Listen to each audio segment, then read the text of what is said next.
Cette année-ci, nous avons une deuxième cohorte d'élèves, et encore une fois, avec une transition à 100%, pas un seul cas de no school case. C'est-à-dire que chaque élève a été alloué une place dans un des collèges du pays. Bien sûr, sur une base régionale. C'est que les parents ont affiché la satisfaction. La plupart des parents sont heureux que les enfants ont trouvé une place dans un collège secondaire et que déjà, ils commencent à se préparer pour la rentrée.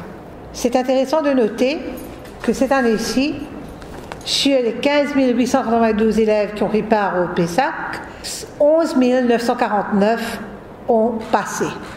C'est-à-dire, nous avons un taux de réussite qui tourne autour de 75,19% pour Maurice et 74% pour Rodrigue, avec un total de, en tout, ça tourne autour de 75,26% de réussite au PESAC.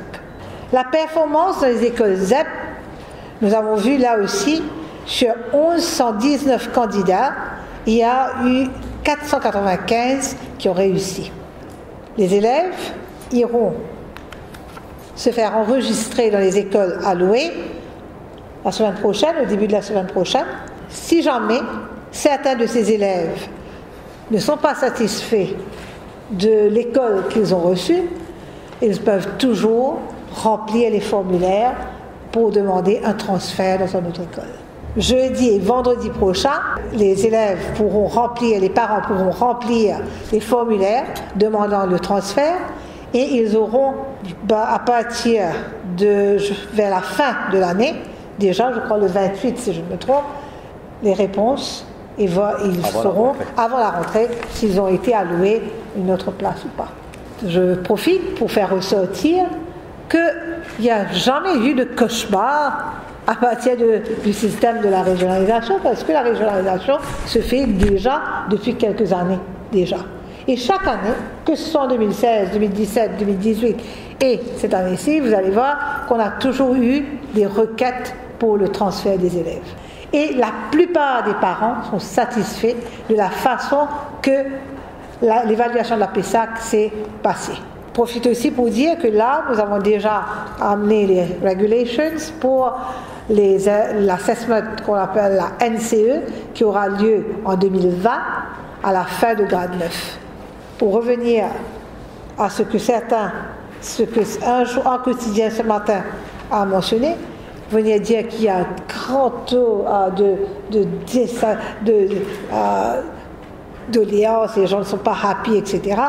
Ben, jusqu'à présent, nous n'avons reçu que à peu près 600 requêtes de transfert.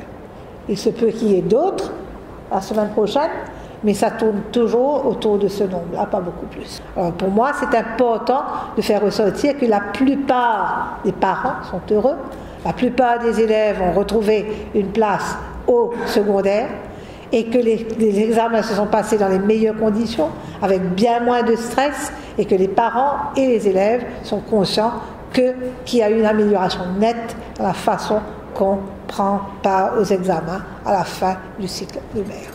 Le conseil que nous donnons aux parents, c'est que la semaine prochaine, ils aillent dans les écoles faire enregistrer les enfants, et si jamais ils ne sont pas satisfaits de l'école qui a été allouée à l'enfant, de remplir les formulaires pour le transfert et d'attendre à ce que les réponses de la MES, c'est la MES qui effectuera une nouvelle fois l'exercice d'allocation de sièges aux élèves.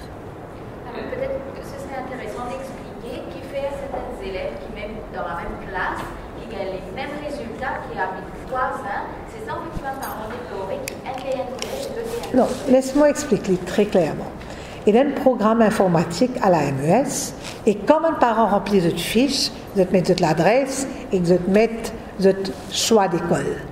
Alors, si vous avez 40 sièges dans une école et il y a 40 élèves qui habitent tout près de l'école, finissent à admettre dans cette école-là, capable d'un 41e élève qui reste tout près, mais il ne dit pas pour gagner place dans l'école-là parce que vous n'avez que 40 sièges dans l'école. Alors, c'est ça qui vous incomprend. C'est pas personne ne sait qui c'est qui est admis ou ça. C'est un exercice à travers les computers qui est effectué à la MES, informatisé. C'est pas quelque chose, on regarde pas qui c'est qui parle là-bas. C'est informatisé, il y a un plan, il y a un mapping qui se fait, et d'après les adresses, certains ont un collège et d'autres n'arrivent pas à l'avoir.